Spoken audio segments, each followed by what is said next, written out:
Wind screamed at 20 below. Tom Mercer split frozen firewood at dawn, each axe strike cracking the silence like a rifle shot.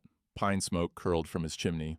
The coffee on the stove had boiled bitter an hour ago. Snow buried the fence posts clear to the top rail. Coyote tracks circled the chicken coop in a perfect noose. 3 winters now he'd chopped wood alone. 3 winters since he'd stood over the small grave under the pine tree and promised Mary he'd keep going. He hadn't promised he'd do it well. He rode into Pine Ridge that morning for flour and lamp oil. Mrs. Hutchins at the general store stopped mid-sentence when he walked in. 2 women by the potbelly stove leaned close, whispering. One of them said hermit loud enough for him to hear. The other said unnatural. Mrs. Hutchins crossed her arms. "I don't serve men who steal children, Mr. Mercer." He stood at the counter, hat in hand. "I didn't steal anyone." "That's not what the poster says." She pointed to the post office door, a fresh sheet nailed to the wood. $500 reward, missing heiress, blind girl, age 7, last seen with vagrant rancher. His jaw went tight. One word would start a fight he'd lose. He turned, walked out. Men on the boardwalk spat as he passed. The sheriff watched from across the street, silent as stone. Tom stood at the hitching post, hands on the reins. His coat was soaked through. A corner of red scarf showed from his saddlebag, the one Grace had been clutching when he found her. Sheriff Dawes stepped off the boardwalk. His boots hit the frozen mud with a hollow thud. "Mercer, we need to talk. Now." 6 weeks earlier, the blizzard had come down like God's own fury. Tom was splitting wood by lantern light when he heard it, a sound that didn't belong, high-pitched, thin, like an infant crying where no infant should be.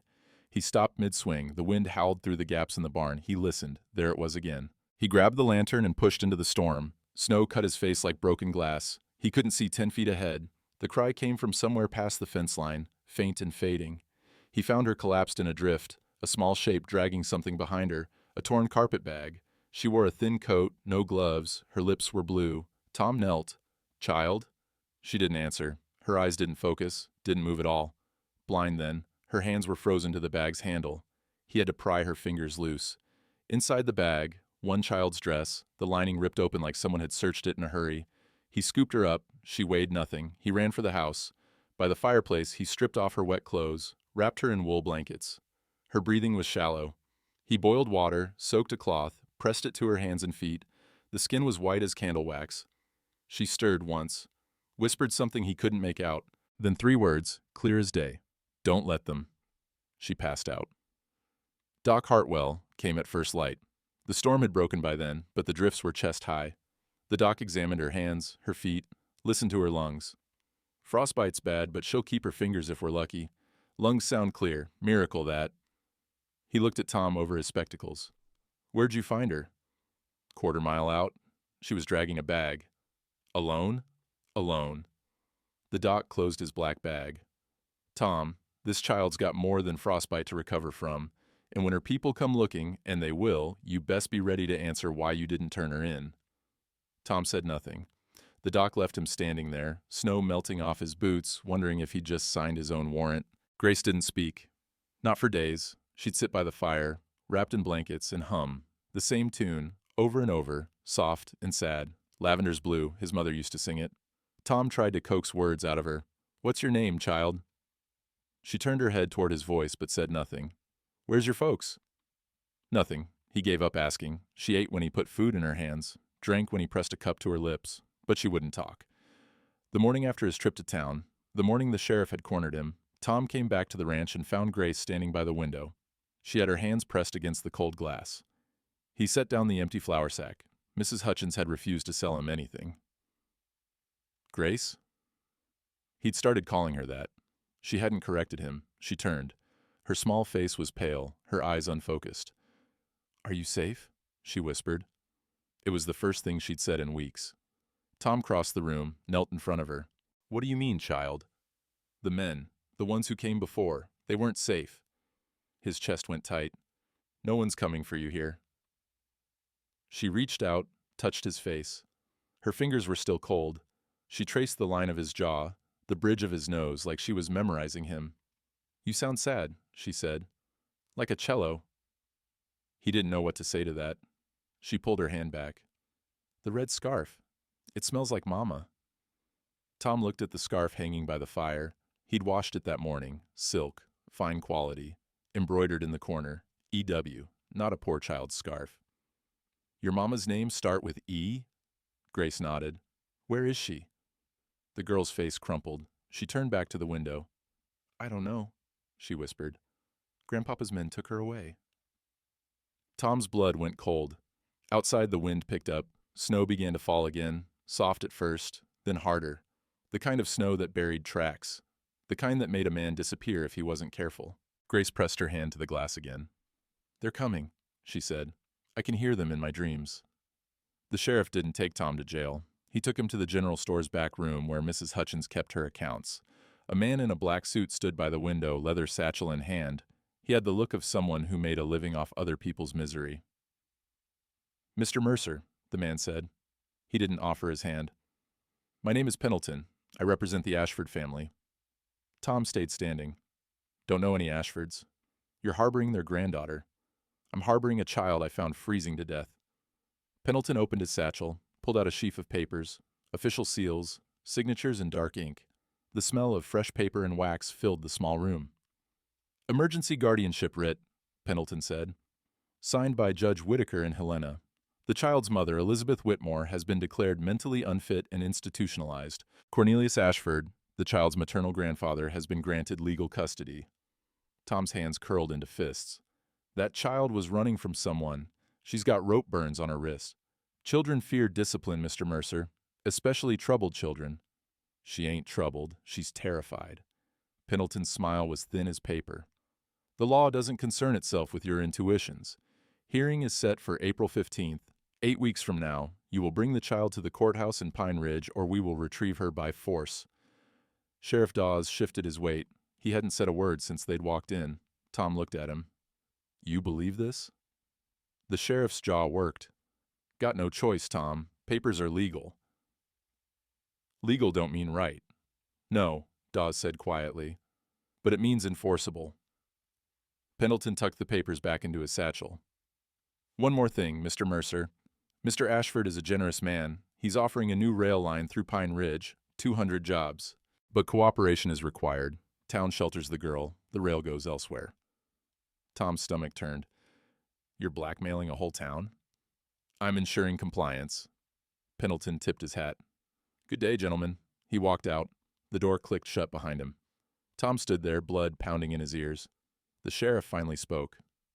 Tom, I know this stinks, but Ashford's got the governor's ear, got judges in his pocket. You can't fight this. Watch me. That night, Tom sat at his table by lamplight. The legal papers were spread in front of him. He read them twice, then a third time. The words blurred together. Mentally unfit, institutionalized, emergency custody. Grace was asleep in the loft, wrapped in every blanket he owned. He could hear her breathing, soft and steady. He picked up the papers again. Something about the language felt wrong, too smooth, too certain, like someone had written the conclusion first and worked backward. The lamp flickered. Outside, the wind rattled the shutters. A sound from the loft. Sharp, sudden, Grace crying out. Tom was up the ladder in seconds. She was sitting up, tangled in blankets, her hands clawing at the air. Her eyes were wide open but seeing nothing. Nightmare. Grace. Grace. It's all right. She gasped for breath. Grandpapa's men. They came. They took Mama away. She was screaming. You're safe. No one's here but me. She reached for him blindly. He caught her hands. They were shaking. They tied her hands, Grace whispered. They said she was sick, but she wasn't sick. She was fighting. Tom's throat tightened. When was this? I don't know. Long time ago. Months. Where were you? School, in Denver. They came and said Mama needed help, but the men, they weren't doctors. They smelled like tobacco and leather. One of them had a silver cane. Tom's blood went cold. Silver cane? Grace nodded.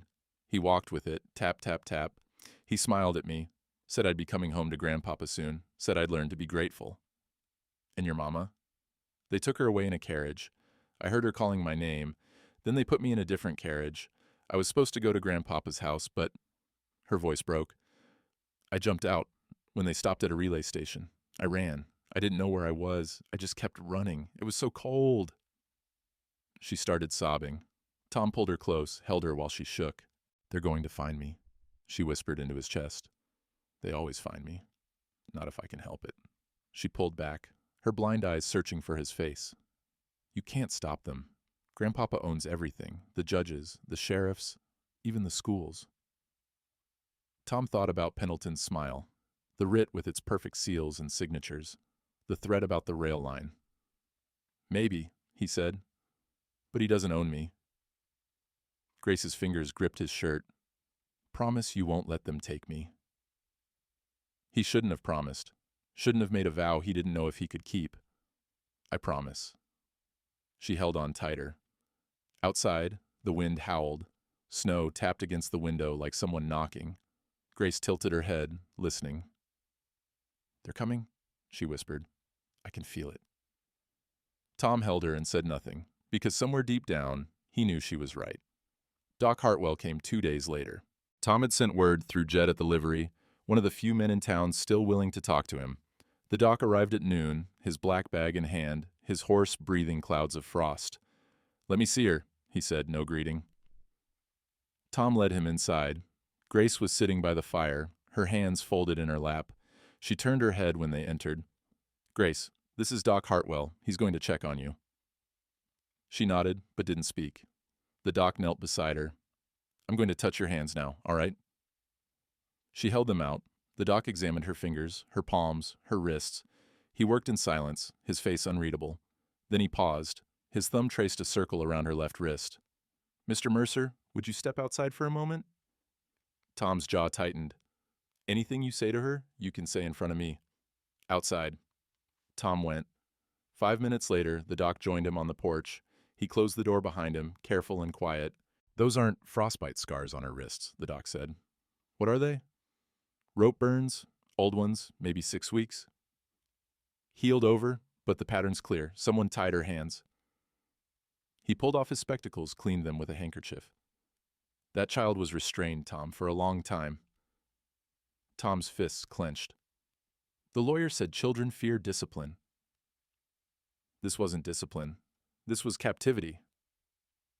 The doc put his spectacles back on. You read those legal papers? Every word.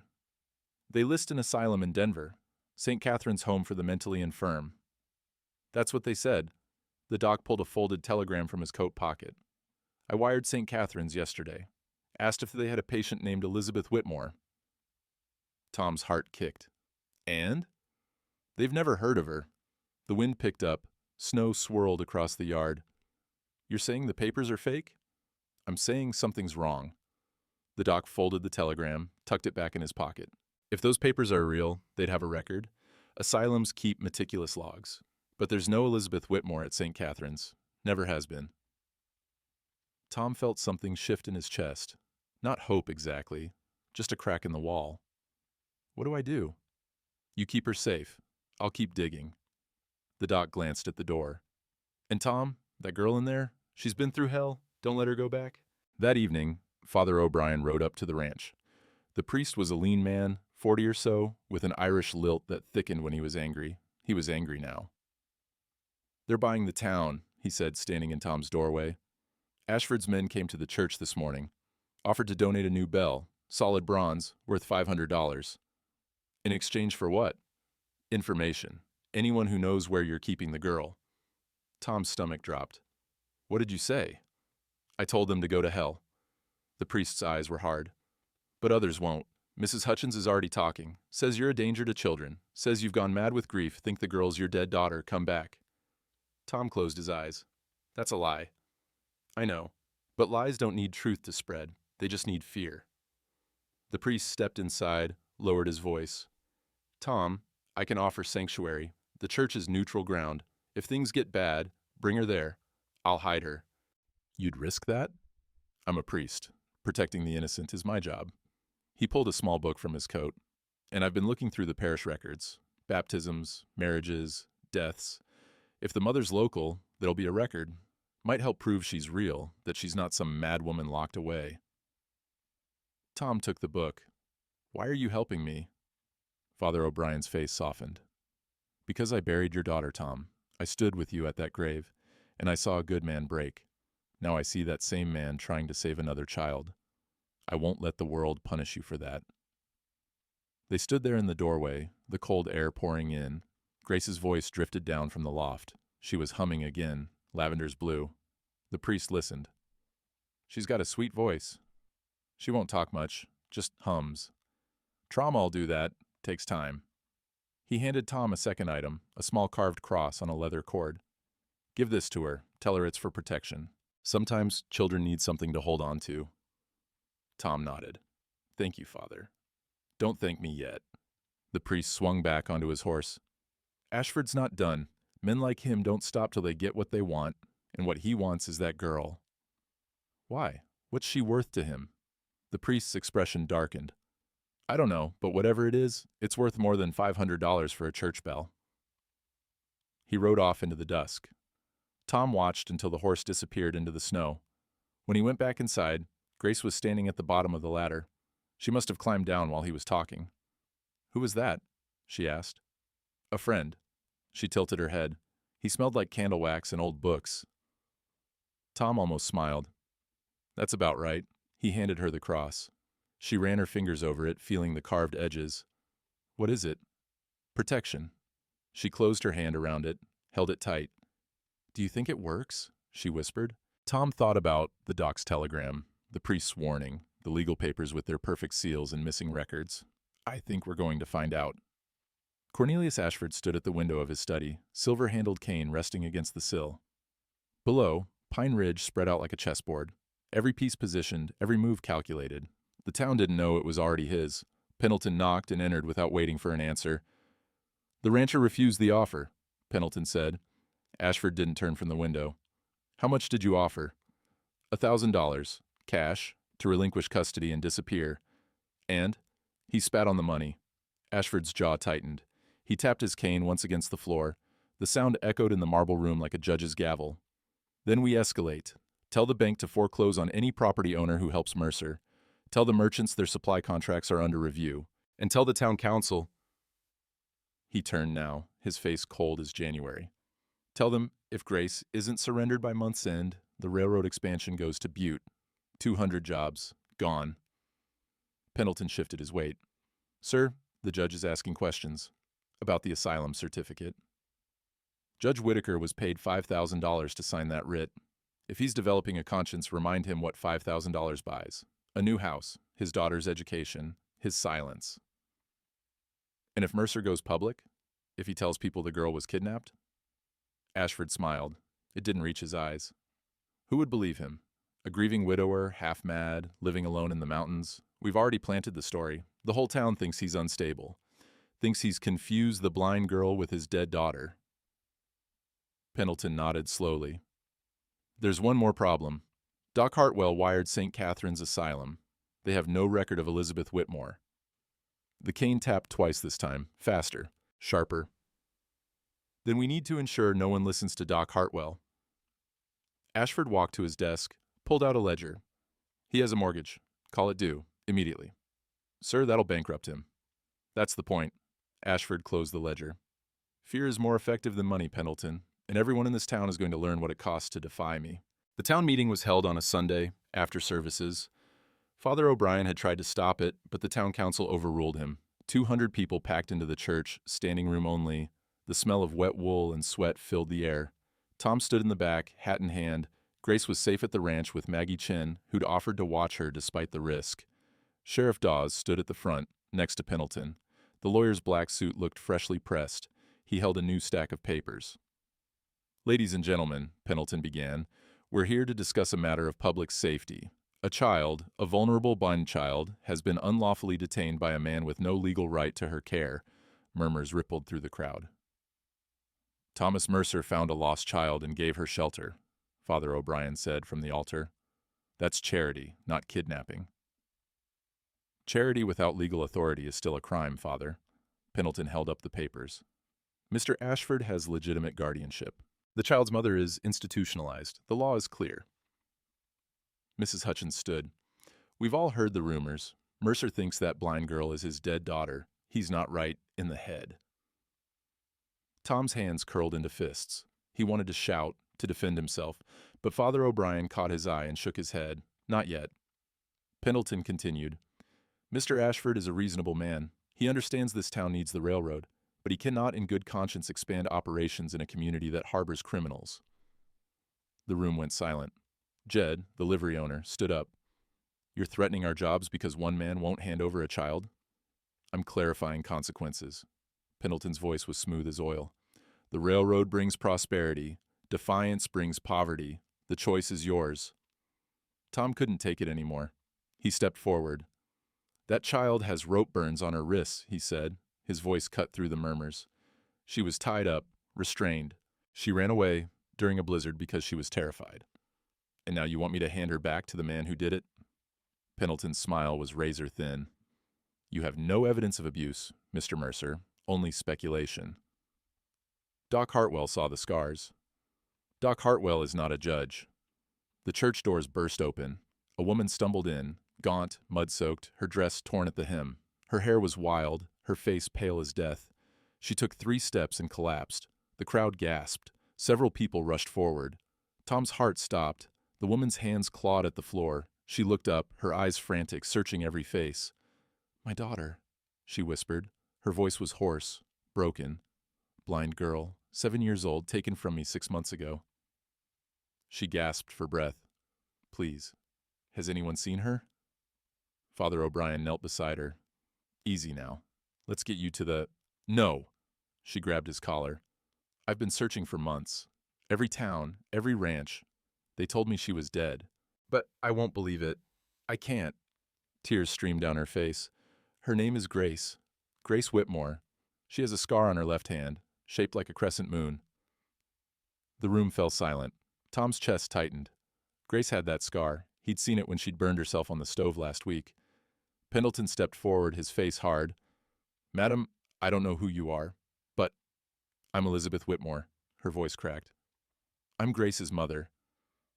The crowd erupted. Voices overlapped, questions flying. Pendleton raised his hand. This woman is mentally ill. She escaped from St. Catherine's Asylum 2 weeks ago. She's delusional, dangerous. I was never in an asylum, Elizabeth screamed. She tried to stand but couldn't. Her legs gave out. My father, Cornelius Ashford, he had me locked away. He forged the papers. He wanted control of Grace's inheritance. $200,000 from my late husband's estate. The room went deathly quiet. Tom's mind raced. $200,000. That's what this was about. Not family, not guardianship, money. Elizabeth's eyes swept the crowd. They landed on Tom. For a moment, neither of them moved. Then she saw it, the corner of red scarf tucked into his coat pocket. The one he'd grabbed this morning without thinking. Her face went white. Her lips formed a single word. Grace? Tom's throat closed. He couldn't speak, couldn't breathe. Sheriff Dawes stepped between them. Ma'am, you need to come with me. We'll sort this out at... Where is she? Elizabeth's voice rose to a scream. She lunged toward Tom. Where is my daughter? Pendleton moved fast. He grabbed her arm, yanked her back. Sheriff, restrain this woman. She's clearly unstable. Don't touch me. Elizabeth twisted away. Grace, if you can hear me, Mama's here. Mama's... 2 men from the crowd grabbed her. She fought, but she was too weak. Tom stood frozen. His hand touched the scarf in his pocket. Father O'Brien's voice cut through the chaos. Let her go. The men hesitated. I said let her go. The priest's face was stone. This is a house of God. You will not manhandle a mother searching for her child. They released her. Elizabeth crumpled to the floor, sobbing. Pendleton straightened his suit. Father, this woman is a fugitive. The law can wait until we determine the truth. Father O'Brien looked at Tom. Mr. Mercer, do you know where Grace Whitmore is? Every eye in the church turned to Tom. His heart hammered. If he admitted it, Ashford's men would come tonight. They'd take Grace by force. But if he lied, this woman, this mother, would keep searching, keep suffering. Grace's words echoed in his mind. They took Mama away. She was screaming. Tom looked at Elizabeth, at her torn dress, her bleeding hands, her desperate eyes. She'd been searching for 6 months, running, starving, risking everything, just like Grace. He opened his mouth. But before he could speak, Pendleton pulled a pistol from his coat. Enough. The lawyer aimed it at Elizabeth. This woman is coming with me. Anyone who interferes will be charged with obstruction. The crowd recoiled. Father O'Brien stepped in front of Elizabeth. You'll have to shoot a priest first. Pendleton's hand shook. For a moment, Tom thought he'd actually do it. Then Sheriff Dawes drew his own gun, aimed it at Pendleton. Lower the weapon, Dawes said quietly. Pendleton's face went red. You're making a mistake, Sheriff. Maybe, but I'm done watching mothers get threatened in churches. Dawes cocked the hammer. Lower the weapon. Pendleton lowered it, slowly. The sheriff stepped forward, took the gun, handed it to Father O'Brien. Then he turned to Tom. Take her to your ranch, both of them. I'll hold off Ashford's men as long as I can. But Tom, his voice dropped. You've got maybe 12 hours before this town tears itself apart. Find proof. Find something that shows those papers are fake. Or we're all going down. Tom nodded. He helped Elizabeth to her feet. She could barely stand. Can you ride? He asked. She nodded. If it gets me to Grace, I'll fly. They left through the side door. Behind them, the church erupted into shouting. Tom didn't look back. He just kept moving. Because Grace's nightmare was about to come true. They were coming. The ride to the ranch took an hour. Elizabeth barely held on. Twice she nearly fell from the saddle. Tom had to reach over, steady her with one arm while guiding both horses with the other. She didn't speak, just stared ahead, eyes fixed on the horizon like Grace was a lighthouse in the dark. When they crested the final hill and the ranch came into view, Elizabeth made a sound, half sob, half prayer. Maggie Chin stood on the porch, rifle across her lap. She'd heard the horses coming. When she saw Tom with a stranger, she stood, brought the rifle up. It's all right, Tom called. She's the mother. Maggie lowered the rifle, but didn't set it down. Elizabeth slid off the horse before it fully stopped. Her legs buckled. Tom caught her. Grace, she whispered. Where? The door opened. Grace stood in the doorway, small and still. She tilted her head, listening. Her blind eyes searched the air. Elizabeth's breath caught. Grace? Her voice cracked on the name. Grace's whole body went rigid. Mama? Yes. Yes, baby. Grace took one step back. No, it's a trick. They trick me. They always trick me. Elizabeth's face crumpled. Grace, it's me. It's really me. Prove it. Grace's hands were shaking. The men, they sounded like you once. On the telephone. But it wasn't you, it was them, making me think. Elizabeth started humming, soft, low, the melody of Lavender's Blue. Grace froze. Elizabeth kept humming, each note precise, heartbreaking, a mother's lullaby, worn smooth by years of use. Grace's lips parted. Her hands came up, trembling, reaching for something she couldn't see. Mama, she whispered. Mama, is it really? It's me, baby. It's really me. Grace took a step forward, then another. Elizabeth dropped to her knees, arms open. Grace ran. The impact nearly knocked Elizabeth over. But she held on, wrapped her arms around her daughter, buried her face in Grace's hair. Grace sobbed. Great, shaking sobs that tore out of her like something breaking open. Elizabeth rocked her, whispered things Tom couldn't hear. Maggie set the rifle down, wiped her eyes with the back of her hand. Tom looked away. Some moments weren't meant to be watched. Inside, Elizabeth sat by the fire with Grace in her lap. The girl wouldn't let go. Her arms were locked around her mother's neck, face pressed into her shoulder. Tom made coffee. His hands shook as he poured. Maggie pulled him aside. You know they're coming tonight. I know. Ashford won't wait. Not now, not after she showed up at the church. Tom nodded. Doc's trying to prove the asylum papers are fake. Father O'Brien's searching baptism records, but it's not enough. Ashford's got judges, lawyers, money. What you need, Maggie said quietly, is the original custody papers, the real ones, before Ashford could forge anything. Tom looked at Elizabeth. She says they're hidden, sewn into Grace's dress. Which dress? The one in the carpet bag. Maggie's eyes narrowed. The torn one, with the lining ripped open? Tom's stomach dropped. Someone already searched it. Ashford's men, when they kidnapped her from the school. Maggie crossed to the bag, still sitting by the door where Tom had left it 6 weeks ago. She pulled out the small dress, held it up to the firelight. The lining hung in shreds. They didn't find it, Elizabeth said from the chair. Her voice was hoarse. Because I didn't hide it in the lining. She stood, gently set Grace down, crossed to the bag.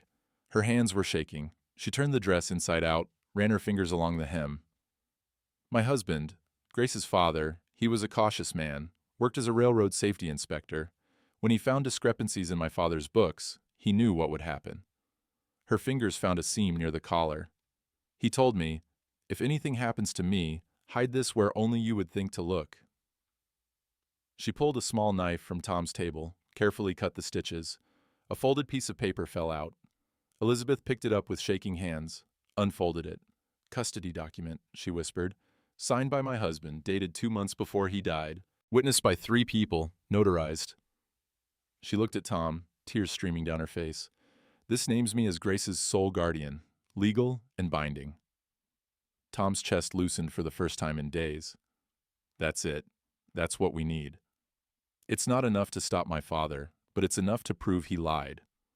Elizabeth folded the paper carefully, tucked it inside her bodice. "He'll come for this.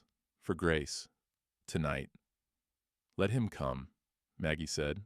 She picked up her rifle. "He'll find more than a rancher and a blind girl waiting." Grace stood by the fire. She was humming again, but different now, stronger. Her small hand reached out, found Tom's. "Papa Tom," she said. It was the first time she'd called him that. "Are we going to be all right?"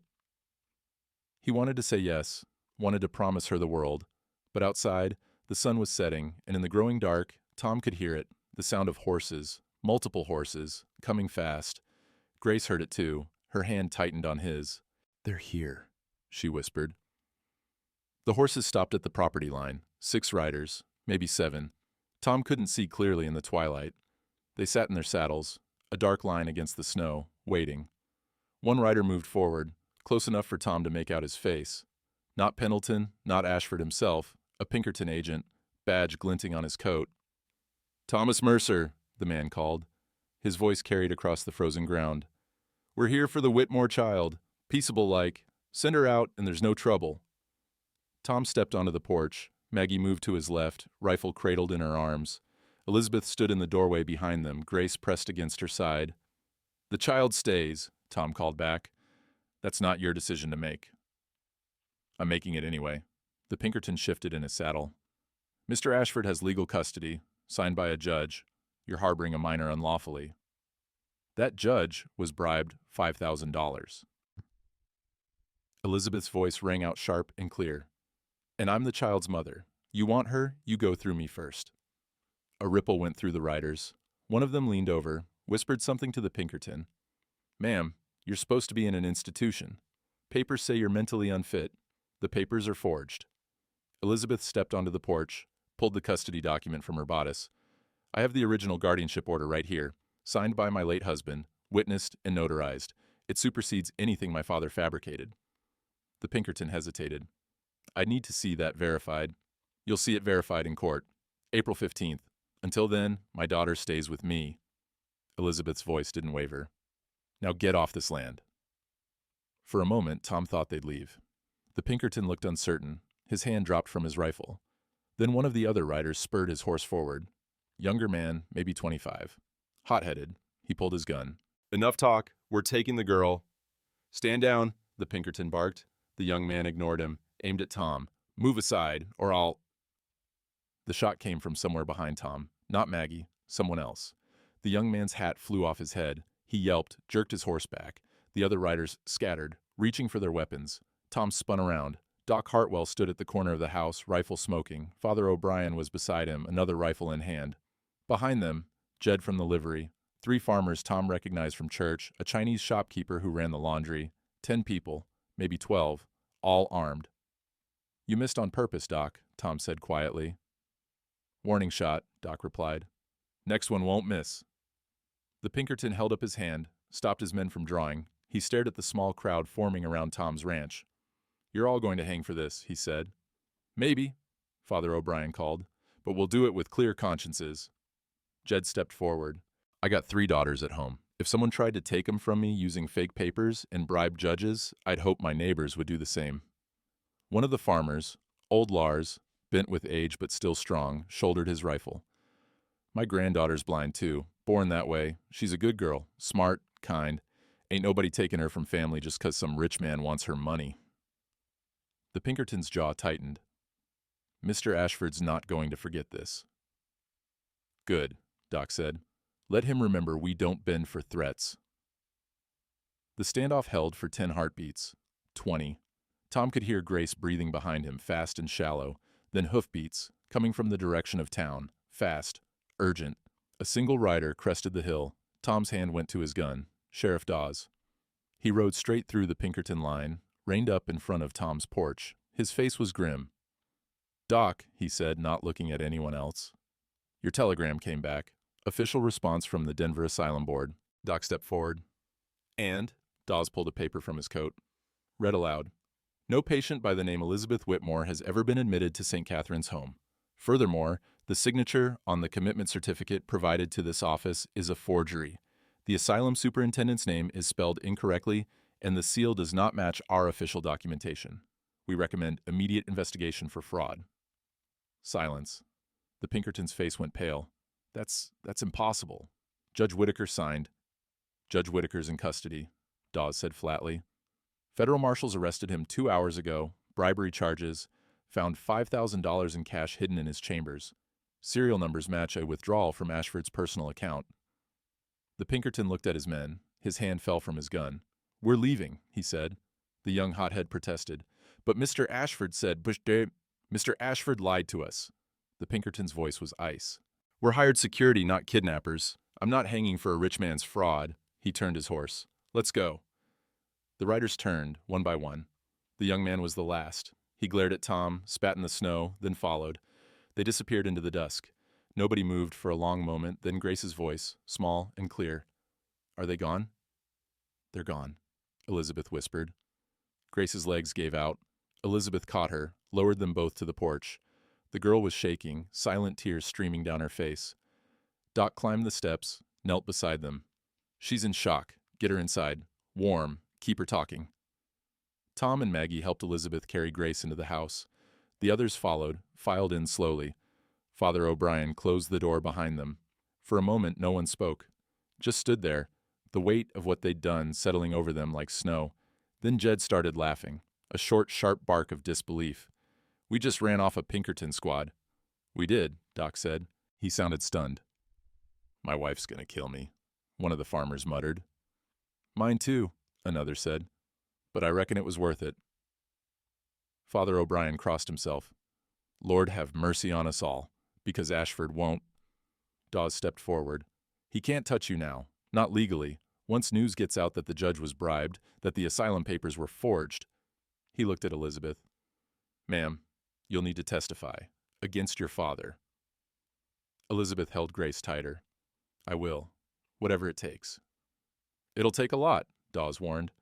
"He's a powerful man, got friends in high places. Even without the judge, he'll fight." "Let him." Elizabeth's voice was steel. "I've been fighting for 6 months. I can fight 6 more years if I have to."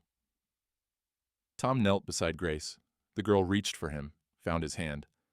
"Papa Tom," she whispered. "I'm scared." "I know. Will he keep coming?" Tom looked at Elizabeth, at the document still clutched in her hand, at the faces of the neighbors who'd risked everything. "He might," Tom said honestly, "but he'll have to go through all of us, and we're not moving." Grace nodded. She squeezed his hand. Outside, the wind picked up. Snow began to fall. The first thaw was still weeks away, but something had shifted. The ice was starting to crack, and come spring, there'd be a reckoning. The neighbors left before midnight. They couldn't risk being seen at Tom's ranch come morning.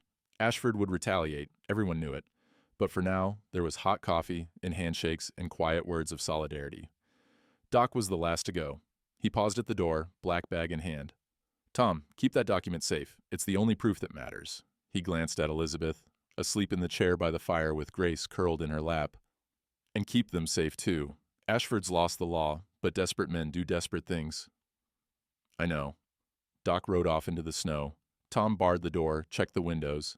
Maggie had agreed to stay the night. She sat by the fire, rifle across her knees, watching the road. Tom climbed to the loft, lay down on the narrow bed, but sleep wouldn't come. Every sound outside made his hand reach for the rifle beside him. Wind, branches scraping, an owl calling. He was still awake when the sun rose. They came 3 days later, not Pinkertons this time, just 2 men in a wagon. They stopped in town, Pine Ridge Square, while the morning market was in full swing. Tom heard about it from Jed, who rode out at noon with flour and bacon, the first supplies anyone had sold Tom in weeks. They're spreading stories, Jed said, unloading the wagon.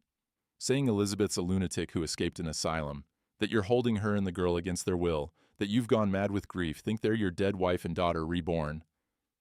Tom's jaw tightened. Anyone believing it? Some? Jed wouldn't meet his eyes. Mrs. Hutchins is. Half the merchants are scared to cross Ashford. The other half are scared to cross you. He handed Tom the flower. They're saying there'll be a town vote, whether to shelter you or force you out. When? Sunday, after church. Tom carried the flower inside. Elizabeth was teaching Grace how to knead bread dough. The girl's hands moved slowly, carefully, guided by her mother's touch. They looked peaceful, almost normal. Tom didn't tell them about the vote. Saturday night, he couldn't sleep again. He sat on the porch, guitar in his lap. The broken string had been there for 3 years. He'd never replaced it. Never had the heart. Grace's words came back to him. Broke things still make music. He went inside, dug through a drawer until he found a spare string, sat back down on the porch and restrung the guitar by lantern light. His fingers remembered the motion. Twist, loop, tighten. The metal bit into his calluses. When he plucked the string, it rang true. He started to play. Nothing fancy, just chords. Old songs his mother had taught him. Red River Valley, Shenandoah, songs that tasted like childhood and loss and longing. The door opened. Grace stood there in her nightgown, head tilted.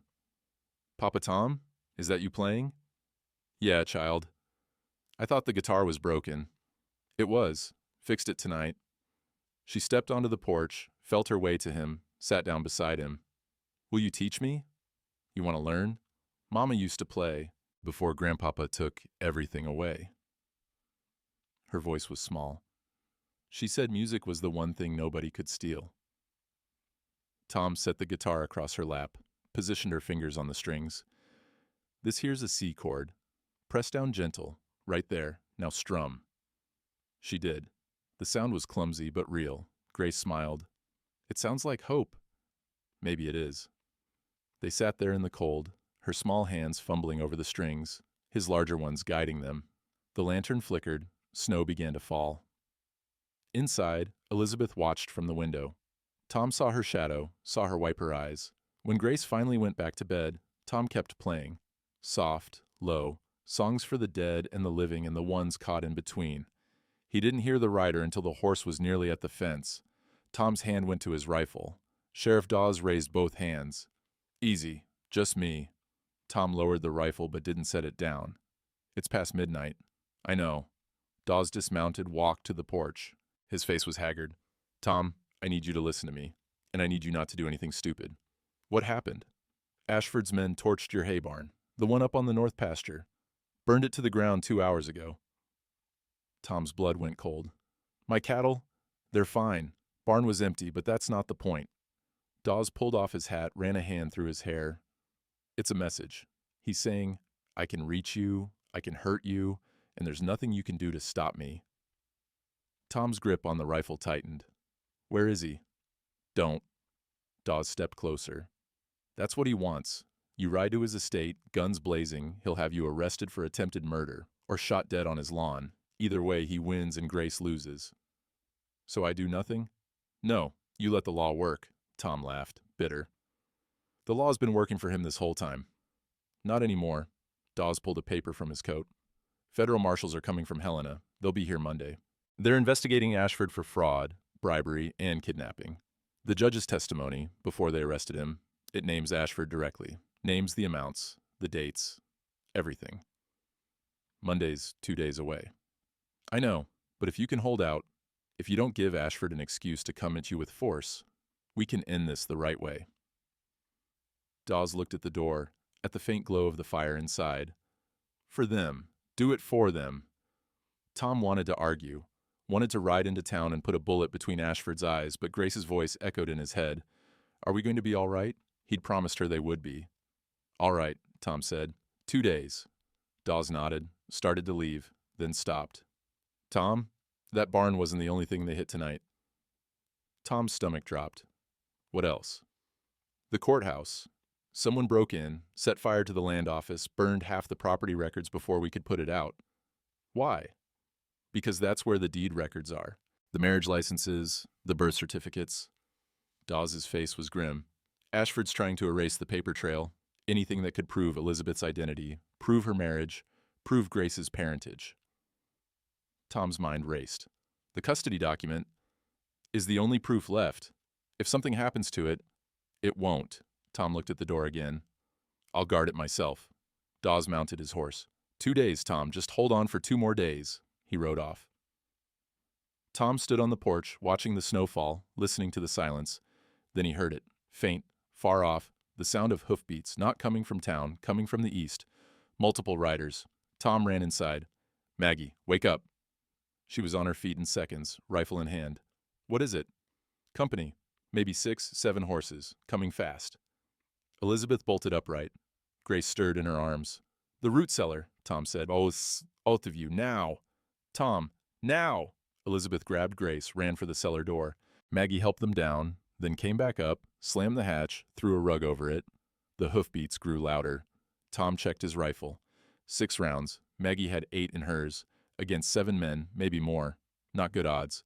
The horses stopped outside. Voices, low, urgent.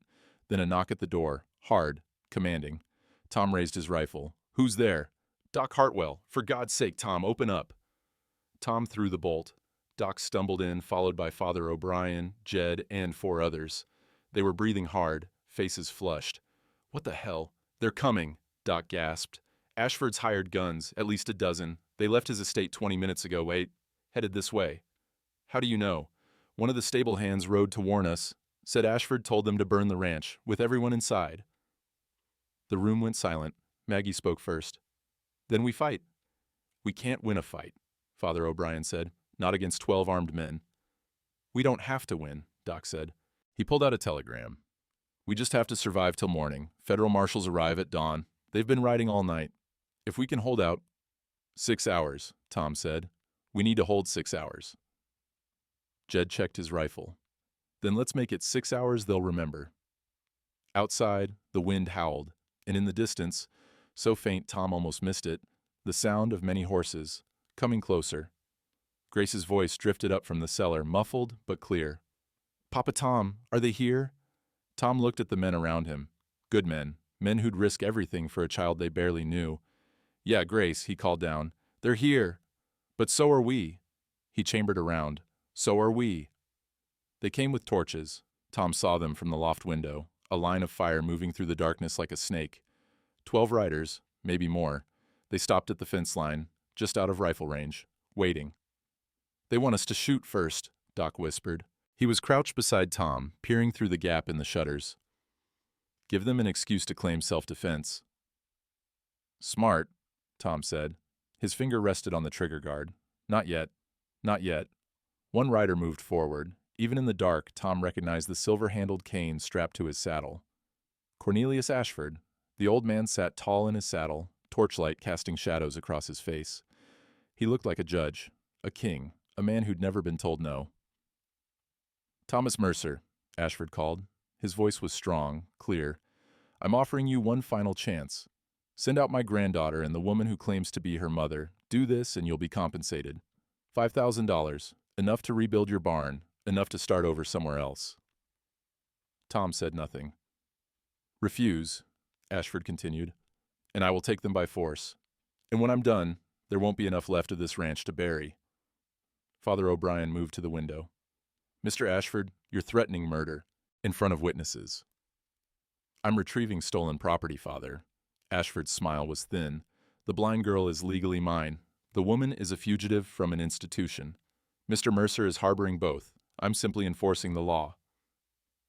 The law says you're a fraud, Doc shouted.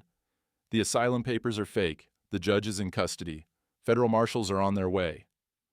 Federal marshals. Ashford's laugh was cold. They're 12 miles away, Doctor. They won't arrive before dawn, and dawn is 6 hours from now. He gestured to his men. A lot can happen in 6 hours. One of the hired guns raised his torch, threw it. It arced through the air, landed on the porch roof. Flames spread fast, licking up the dry wood. Fire, Jed yelled. Maggie was already moving. She grabbed a bucket of water they'd prepared, threw it on the flames. Steam hissed. The fire sputtered but didn't die. Another torch. This one hit the side of the house. Tom raised his rifle, aimed at the man who'd thrown it. Don't! Doc hissed. That's what he wants. Tom lowered the rifle. His hands shook with rage. A third torch. A fourth. The house was surrounded by fire now, flames climbing the walls, smoke pouring through the cracks. In the cellar, Grace started coughing. Elizabeth's voice rose in panic. Tom, we can't breathe down here. Tom's mind raced. If they stayed, they'd burn. If they ran, Ashford's men would shoot them down. No good choice, just bad and worse. Father, Tom said, take Elizabeth and Grace out the back. Head for the creek. Keep low. We'll cover you. Tom, they'll see. Do it. Father O'Brien ran to the cellar, threw open the hatch. Elizabeth climbed out with Grace in her arms. The girl was coughing, tears streaming down her face. It's all right, baby, Elizabeth whispered. We're going outside now. Fresh air. They ran for the back door. Tom fired a shot into the air. Oh, what do now? Doc, Jed, and the others opened fire from the windows. Not aiming to kill, just suppressing fire, forcing Ashford's men to take cover. It worked. The riders scattered, ducked behind their horses. Father O'Brien got Elizabeth and Grace to the creek. They disappeared into the darkness. But Tom's relief lasted only seconds, because Ashford didn't retreat. He spurred his horse forward, alone, straight toward the burning house. His cane was in his hand, raised like a sword. Enough games, he roared. I want my granddaughter, now. Tom stepped onto the burning porch. Smoke stung his eyes. Heat scorched his face. She's not your granddaughter, Tom said. His voice was calm, deadly.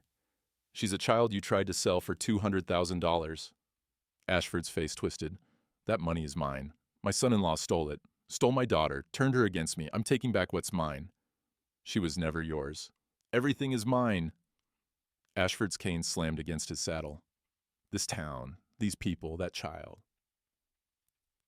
I built the railroad. I made this place. Without me, you'd all starve in the mud. Then let us starve, Doc called from the window. We'd rather eat dirt than swallow your lies. The riders started closing in again. Tom raised his rifle. But then, hoofbeats, different ones, coming from the road. Everyone turned.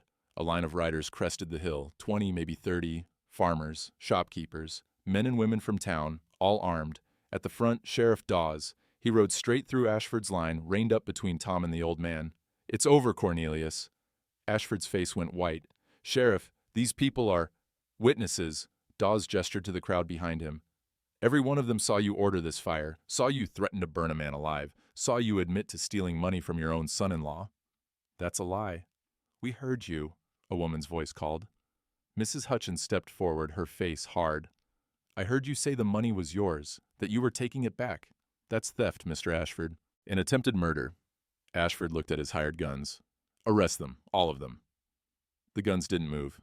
The leader, the same Pinkerton from before, shook his head. We're security, not killers. This is done.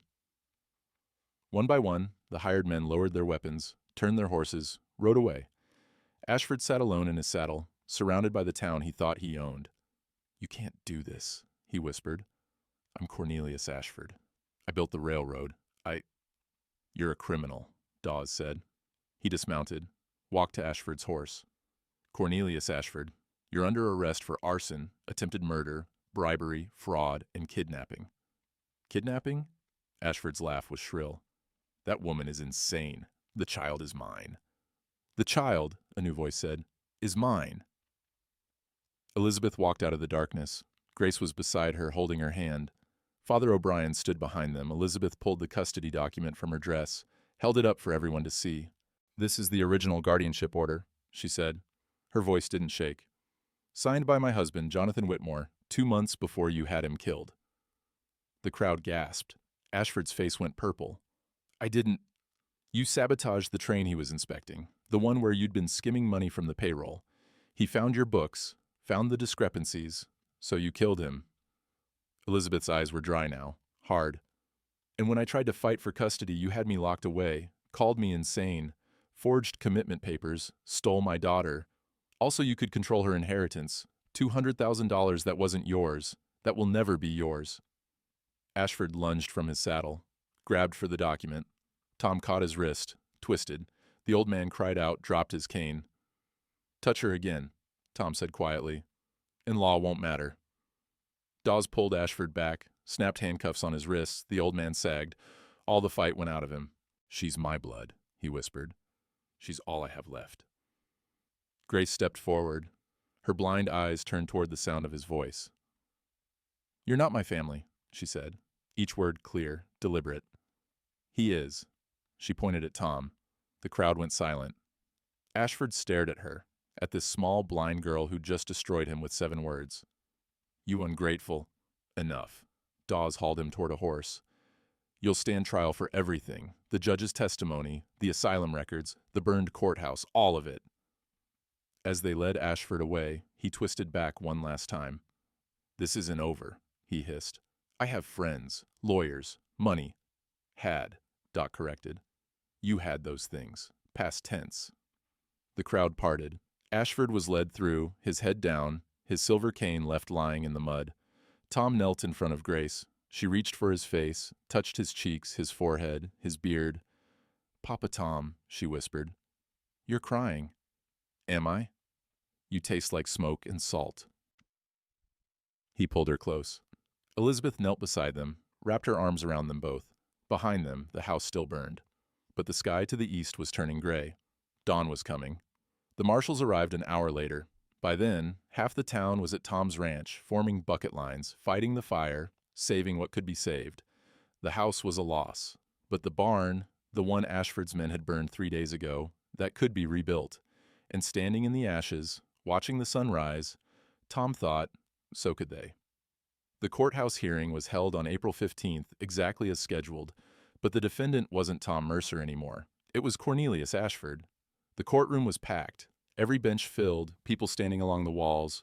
Tom sat in the front row with Elizabeth and Grace, Doc Hartwell on one side, Father O'Brien on the other.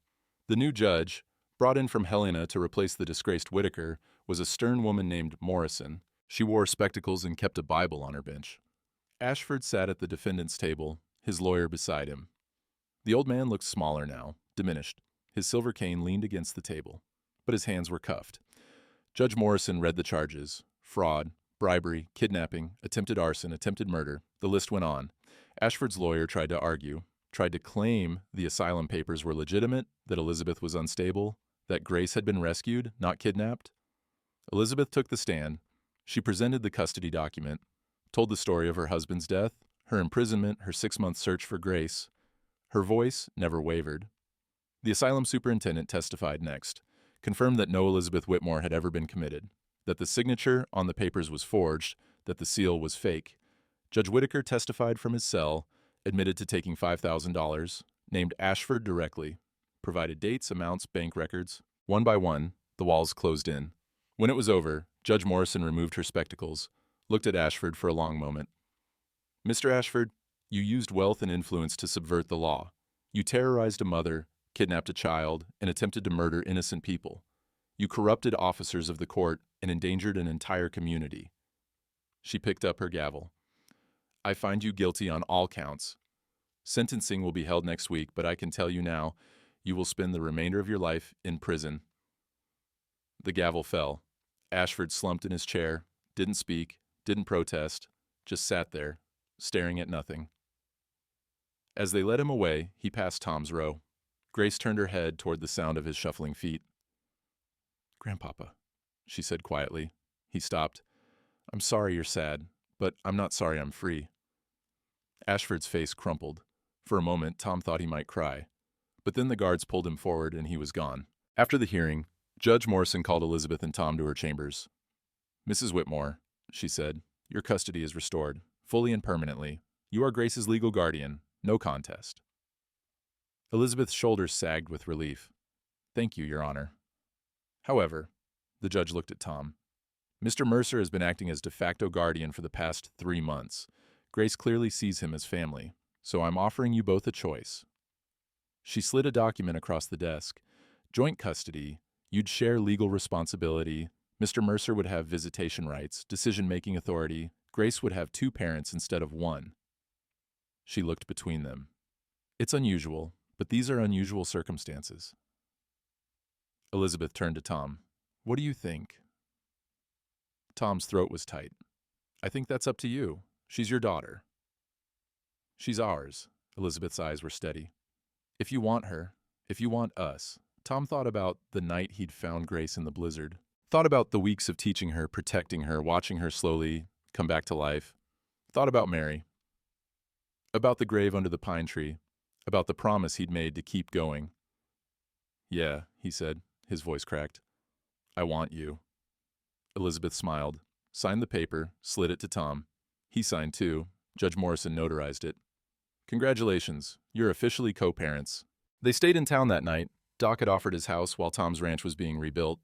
The whole community had pitched in. Farmers, merchants, even Mrs. Hutchins. They were framing a new house bigger than the old one. 2 bedrooms, a porch that faced the sunrise. Grace fell asleep early, exhausted from the long day. Elizabeth tucked her in, then joined Tom on Doc's porch. They sat in silence for a while. The night was cool. The stars were out. I don't know how to thank you, Elizabeth said finally. You don't have to. Yes, I do. You saved her life. Saved mine too. She looked at him. You didn't have to do any of it. You could have turned her away that first night. I couldn't. Why? Tom thought about it. Because I know what it's like to lose a child, and I couldn't let it happen to you. Elizabeth was quiet for a moment. Your daughter, Mary, what was she like? Small, fierce, loved music. He smiled, sad. She used to make me play guitar every night before bed, said it kept the bad dreams away. Grace does the same thing now. I know. They sat in comfortable silence. Then Elizabeth reached over, took his hand. I don't know what happens next, she said. I don't know if I'm staying here, or if you want us to stay, or stay. She blinked. Just like that? Just like that. Tom squeezed her hand. The ranch is big enough for 3, and that guitar's been lonely too long. Elizabeth's smile was soft. Then we'll stay. 4 weeks later, the house was finished. They moved in on a Sunday. After church, the whole town helped carry furniture, hang curtains, stock the pantry. Grace planted a garden by the front porch. Maggie brought seeds, wildflowers, vegetables, herbs. Grace dug the holes by feel, dropped seeds in, patted the soil. What are you planting? Tom asked. Hope, Grace said. She smiled up at him, dirt on her hands. Mama says hope grows if you water it. That night, they sat on the new porch. Tom played guitar. Grace hummed along, her fingers learning the chords. Elizabeth sang harmony, her voice blending with theirs. Neighbors passing by on the road would stop. Listen, some would join in. It became a ritual. Sunday evenings, music on the porch, open invitation. The town called it Tom's Gathering. He called it family. One morning in late April, Grace woke early, climbed down from the loft, walked outside in her nightgown. Tom found her standing by Mary's grave under the pine tree. Grace, you all right? I heard a bird, she said. A robin. Mama said robins mean spring is here. Tom listened. Sure enough, a robin sang from the branch above. Your mama's right. Grace knelt by the grave, traced the letters on the wooden marker with her fingers. Is this your daughter? Yeah. What was her name? Mary. Grace was quiet. Then, can I bring her flowers? From the garden? Tom's chest tightened. She'd like that. They walked back to the house together. Elizabeth was making breakfast. The smell of coffee and bacon filled the air. Grace climbed onto a chair, helped crack eggs into a bowl. Tom stood in the doorway watching them, mother and daughter, laughing, safe. Outside, the robin kept singing. The sun was rising. The wildflowers Grace had planted were starting to bloom. Winter was over, and the spring, the kind that lasts, had finally come. Folks ask me sometimes what I learned that winter. I tell them, family ain't written in law books or bloodlines. It's written in who stays when the storm comes. Grace is grown now, 27 years old. She teaches music to blind children in Denver 2 days a week, plays piano, guitar, fiddle, says music is light, and light finds a way even in the dark. Elizabeth runs a legal clinic out of Pine Ridge, helps women escape bad situations, uses her maiden name again, Whitmore. Says it means something now, means she survived. Me? I still ranch, still play guitar on the porch most evenings, but I ain't alone no more. Ashford died in prison his 2nd year in. I didn't dance on his grave, but I didn't mourn him neither. Some men dig their own holes, and all you can do is let them lie in them. That first spring after the trial, we planted a garden where the old house burned. Grace said she wanted to grow something that couldn't be taken away. Now it's full of wildflowers, purple and gold and red. They come back every year, taller and stronger. The town rebuilt the barn together, Raised it in 3 days, said it was payment for what we'd stood up to. I told them we were even. They disagreed. 10 years on, Grace brought a young man home. Respectful, kind, asked my permission to court her. I said yes, but I also said, she don't need permission from any man to choose her own path. She earned that right in a blizzard, long before you showed up. He understood. Last Sunday, Grace hugged me after supper, whispered, "Thanks, Papa." I reckon that's all a man needs to hear. Spring comes every year, but family? That's what makes the winter worth surviving.